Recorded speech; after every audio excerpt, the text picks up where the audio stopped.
नमस्ते everyone. Rise of A small kingdoms in North India जो history class 7 chapter 2 है, इसका क्वेश्चन आंसर इस वीडियो में हम करने वाले हैं।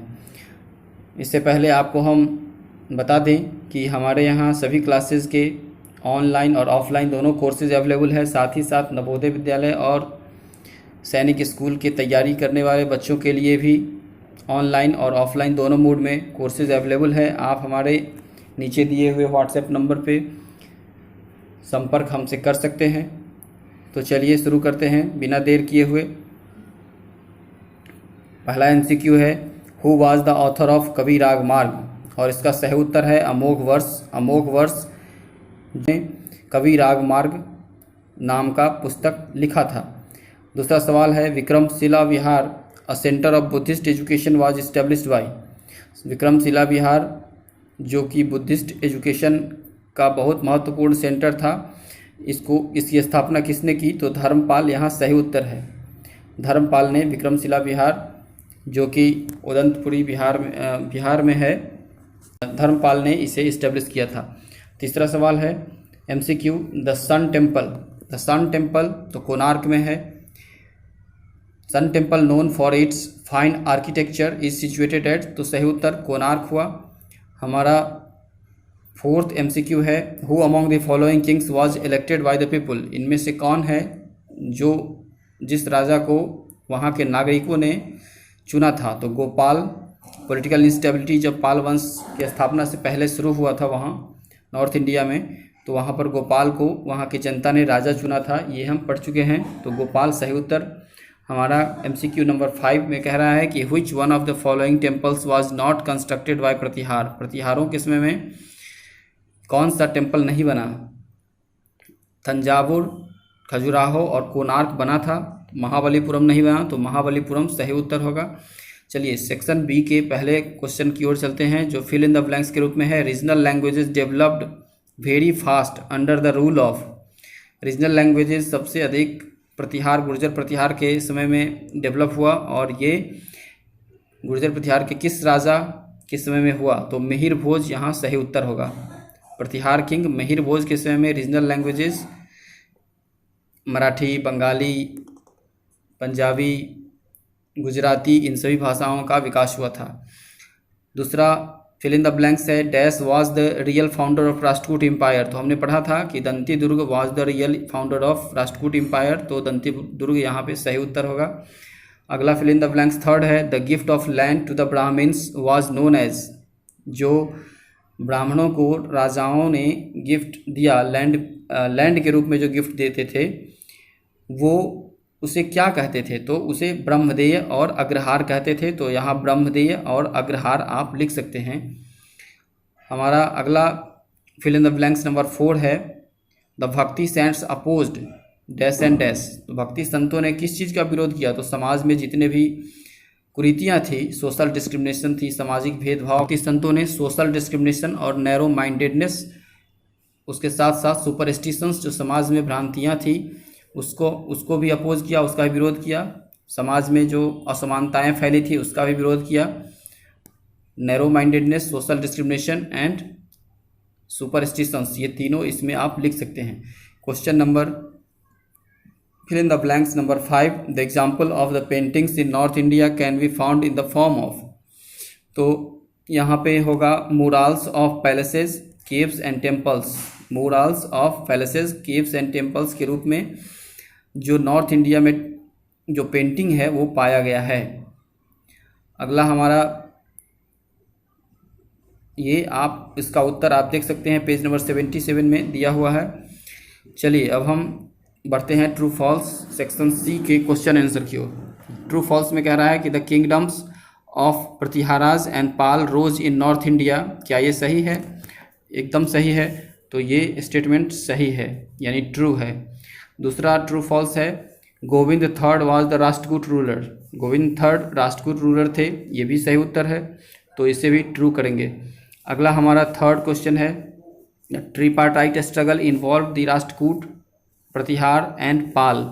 तो ट्रिपार्टाइट स्ट्रगल में हम पढ़े हैं, इस चैप्टर का वीडियो आप देख लीजिए। डिस्क्रिप्शन बॉक्स में दिया हुआ है और वहाँ से आप देख सकते हैं कि ट्रिपार्टाइट स्ट्रगल और पूरा का पूरा एक्सप्लेनेशन दिया हुआ है वहाँ। तो राष्ट्रकूट प्रतिहार और पालों के बीच हुआ था। कन्नौज सेंटर ऑफ कन्फ्लिक्ट था, तो इसलिए कन्नौज के लिए सब लड़े थे आपस में, तो ये भी ट्रू स्टेटमेंट हुआ। हमारा फोर्थ जो क्वेश्चन है वो है the 4 main clans of Rajputs are known as Agnikulas. जो 4 राजपूतों का क्लैन है वो अग्निकुल के नाम से जाना जाता है, ये सही उत्तर है। तो सही स्टेटमेंट है, इसलिए ट्रू इसको भी कहेंगे। Mohammad Ghori came from Iran, ये गलत उत्तर है, गलत स्टेटमेंट है। तो इसलिए हम अफ़गानिस्तान से ये आए थे। मोहम्मद गोरी पृथ्वीराज चौहान से लड़े 1191 और 92 ईस्वी में। तो यहाँ पर आप अफ़गानिस्तान समझिए, तो ये स्टेटमेंट गलत हुआ, ईरान से नहीं अफ़गानिस्तान से आए, और ये स्टेटमेंट फॉल्स लिखेंगे हम, फॉल्स। हमारा section D question number 1, name the 4 main clans of Rajput. राजपूतों का जो मुख्य 4 क्लैन है, सेक्शन डी का पहला आंसर आप यहाँ देखिए कि राजपूतों का जो 4 क्लैन है वो कौन कौन है, इसके बारे में कह रहा है। तो यहाँ पर आप देख सकते हैं कि it is also believed that the main 4 clans of Rajput were born for altars, hence there are known as Agnikulas, और इसलिए उनको अग्निकुलाज कहते हैं। अब ये कौन कौन थे, तो यहाँ से आपका उत्तर शुरू होता है। दे आर परमार, जो मालवा में रहते थे, प्रतिहार जो गुर्जर राजस्थान में रहते थे या गुजरात में रहते थे, गुर्जर गुजरात से राजस्थान गुजरात में रहते थे प्रतिहार, फिर चौहान जो अजमेर के शासक थे, और चालुक्य जो गुजरात के शासक थे। There were about 36 clans of Rajput, तो ये आपका सही उत्तर होगा। चलिए बढ़ते हैं सेक्शन डी के दूसरे क्वेश्चन की ओर। सेक्शन डी का दूसरा क्वेश्चन क्या कह रहा है? सेक्शन डी का दूसरा क्वेश्चन कह रहा है mention the titles taken by Rashtrakuta rulers. Rashtrakuta rulers ने कौन कौन सा टाइटल लिया था? तो राष्ट्रकूट रूलर्स ने जो टाइटल लिया था उसको देखिए, यहाँ पे लिखा हुआ है सेक्शन डी का क्वेश्चन नंबर 2। यहाँ पे है आपका इसका उत्तर, यानी राष्ट्रकूट रूलर्स ने जो टाइटल लिया वो था चक्रवर्ती, महाराजाधिराज और परम भट्टारक। चक्रवर्ती, महाराजाधिराज और परम भट्टारक ये टाइटल है जिसको धारण करते थे राष्ट्रकूट राजा। तो चलिए अब हम सेक्शन डी के तीसरे क्वेश्चन की ओर बढ़ते हैं।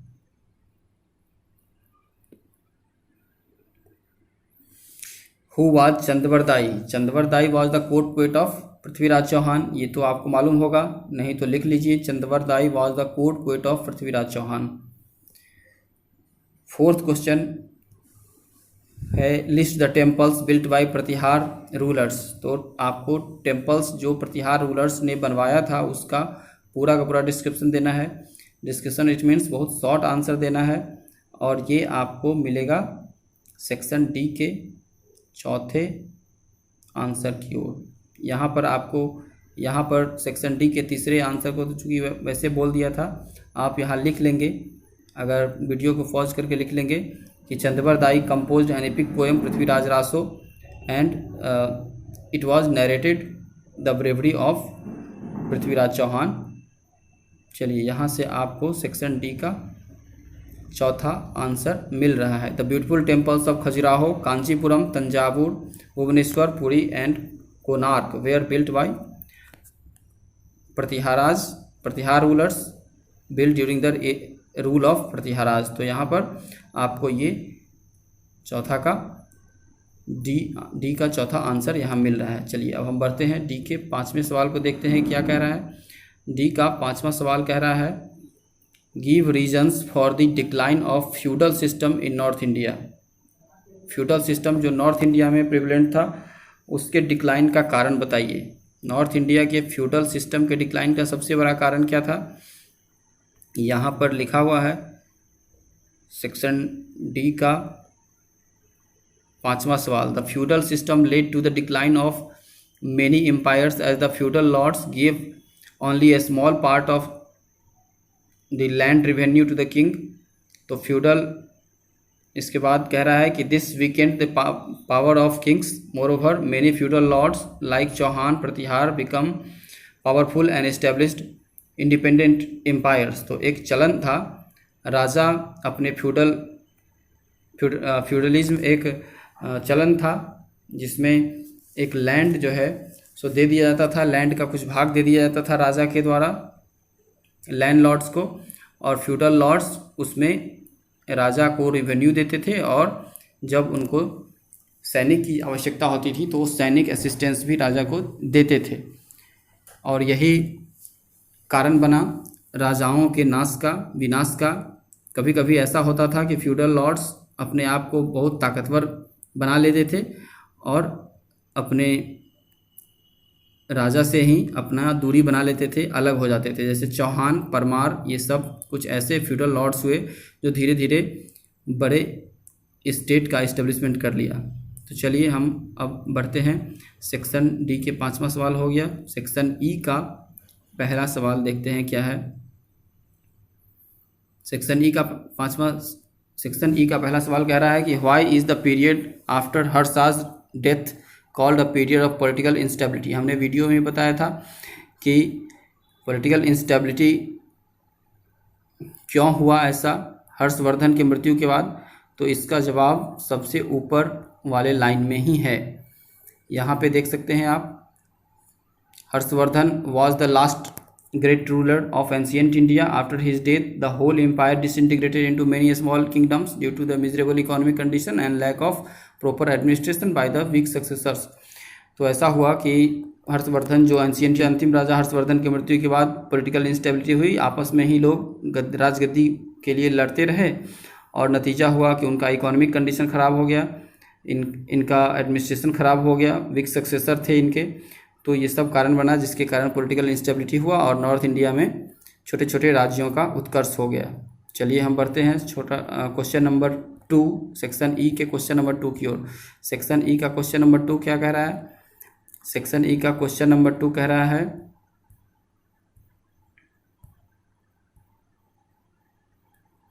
Mention any 5 important features of the Rashtrakuta empire. Rashtrakuta empire के किसी 5 इंपॉर्टेंट फीचर्स को बताइए। राष्ट्रकूट एम्पायर में चलते हैं, वहाँ पर आपको मिल जाएगा इसका उत्तर। देखिए, राष्ट्रकूट एम्पायर के 5 इंपॉर्टेंट फीचर्स। राजपूत, प्रत्यार, सेक्शन यहाँ पे है आपका इसका उत्तर। यहाँ पे कुछ लंबा उत्तर है तो 5 इंपॉर्टेंट फीचर बताना है, इसलिए ये थोड़ा सा लंबा ज़रूर होगा, लेकिन आप इसको वीडियो पॉज करके लिख लेंगे। यहाँ से होगा there empire acted a bridge between north and, there के बदले आप लिखेंगे Rashtrakuta empire acted a bridge between north and south India. दूसरा लिखेंगे आप यहाँ से they maintained huge armies and encouraged trade for the prosperity of the people. Rashtrakoot followed Jainism but also patronized Buddhism. Buddhists, Hindu, Muslims. Rashtrakoot rulers were great patrons of art and architecture or learning. Their rule saw the flourishing of regional literature. Rock-cut temples of Ellora belonging to Hindu, Buddhist and Jain sects are a proof of religious tolerance of Rashtrakutas. तो राष्ट्रकूटों की जो खासियत है ये 5 वाक्यों में लिखना है और आपको यहाँ पर वीडियो को पॉज करके लिख सकते हैं। तो यहाँ से यहाँ तक हम 1 सेकंड के लिए इसको रोकते हैं। चलिए आगे बढ़ते हैं सेक्शन ई के तीसरे सवाल की ओर। सेक्शन ई का तीसरा सवाल क्या कह रहा है आपसे? सेक्शन ई का तीसरा सवाल कह रहा है,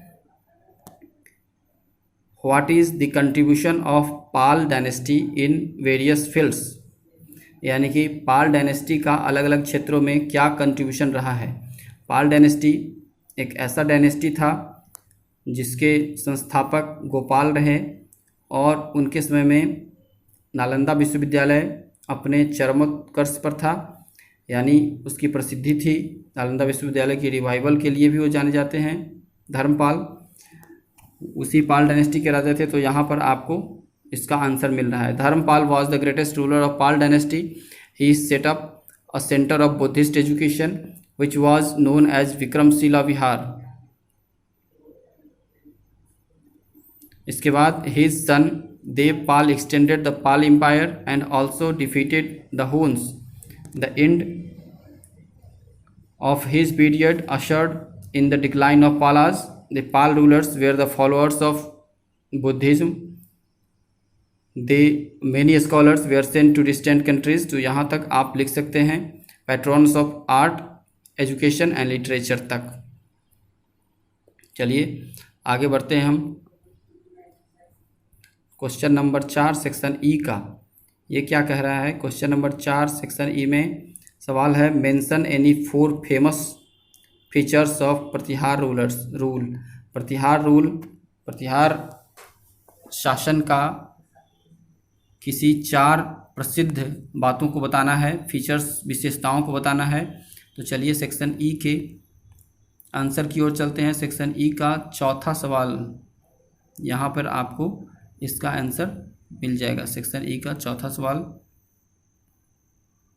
ये रहा। The Pratihara king were also, सबसे पहला उसका खासियत क्या है? The brave Pratihara stop the Arab invasion for nearly 300 years. तो डू यू नो वाला भी आपको आंसर मिलेगा एक सेंटेंस। दूसरा, Pratihara kings were also great patrons of art, architecture and literature. King Mihir Bhoja himself as the known scholar, well known scholar. तो ये पूरा का पूरा आपको सेक्शन ई का चौथा सवाल यहाँ तक, hence popular in eastern India तक आप इस वीडियो को रोक कर और अपना उत्तर यहाँ तक लिख सकते हैं। चलिए अब हम आगे बढ़ें। अगला सवाल हमारा सेक्शन ई का 5वां सवाल क्या कह रहा है? सेक्शन ई का 5वां सवाल जो अंतिम सवाल है ये कह रहा है, describe the economic and social condition of north India during medieval period. Medieval period में नॉर्थ इंडिया में इकोनॉमिक, सोशल और पॉलिटिकल सिस्टम क्या था? कंडीशन, सोशल, इकोनॉमिक कंडीशन क्या था ये बता रहा है, ये पूछा जा रहा है। तो चलिए हम बढ़ते हैं। इसके एडमिनिस्ट्रेशन के बाद सोशल और इकोनॉमिक कंडीशन सिर्फ हमको बताना है। सेक्शन ई का 5वां सवाल आपको यहाँ मिल जाएगा। यहाँ पे आपको इकोनॉमी में मिलेगा। इकोनॉमी में आप सीधा लिखेंगे यहाँ से, there was a great economic disparity among different social. तो ये पूरा का पूरा आप इकोनॉमी वाला सेक्शन लिख लेंगे। इसके बाद आप सोसाइटी में आइए। सोसाइटी में ये सोसाइटी का पूरा सेक्शन आप लिख लेंगे। इसमें से जहाँ तक आपसे हो सके, द रिजिड कास्ट सिस्टम थी, वहाँ पर डिवीजन, सोसाइटी में लोग डिवाइडेड थे कास्ट के आधार पर। किंग फ्यूडल लॉर्ड्स को, ब्राह्मणों को दान देते थे या उनको अपने पोजीशन के हिसाब से उनका लाइफ भी लग्जरियस था। Land was cultivated mainly by Shudras. तो शूद्र के द्वारा लैंड में खेती किया जाता था। Who were burden by taxes, और गरीबी भी थी समाज में, टैक्सेस भी उनसे लिया जाता था। सोशल डिस्क्रिमिनेशन भी था। कंडीशन ऑफ वुमेन, महिलाओं की स्थिति दयनीय थी। They were deprived of education, उनको एजुकेशन ठीक से नहीं मिल पाता था। The evil practices of sati, child marriage, polygamy contributed to the decline of status of women. तो ये भी स्थिति थी। चलिए हम अब बढ़ते हैं अगले सवाल की ओर। सेक्शन ई का 5वां सवाल हो गया। अब यहाँ पे वैल्यू बेस्ड क्वेश्चन आप खुद करेंगे। यहाँ पे आप देखिए, map skill on an outline map of India mark the extent of Rashtrakuta, Pala, Pratihara and Rajput kingdoms. तो यहाँ पे आप इसके मैप स्किल में आइए, और ये तो परीक्षाओं में पूछता ही है हमेशा। तो ये आपको बड़े बड़े परीक्षाओं में पूछता है, तो इसे आप ध्यानपूर्वक मैप वर्क कर लेंगे। यही आपका मैप वर्क है। चौहानों की क्या स्थिति, पोजीशन क्या था, प्रतिहारों का पोजीशन कहाँ था, राष्ट्रकूट कहाँ थे, और पाल वंश कहाँ राज कर रहा था। तो इस मैप वर्क में आप यहाँ पर क्लियरली देख सकते हैं, और यही मैप वर्क आपको बता देगा उसका आंसर। तो चलिए इसी के साथ हमारा आज का ये क्वेश्चन आंसर सेशन जो चैप्टर 2 हिस्ट्री का था ये समाप्त हुआ। अगले चैप्टर के लिए आप इस चैनल को सब्सक्राइब कीजिए, अपने दोस्तों से शेयर कीजिए।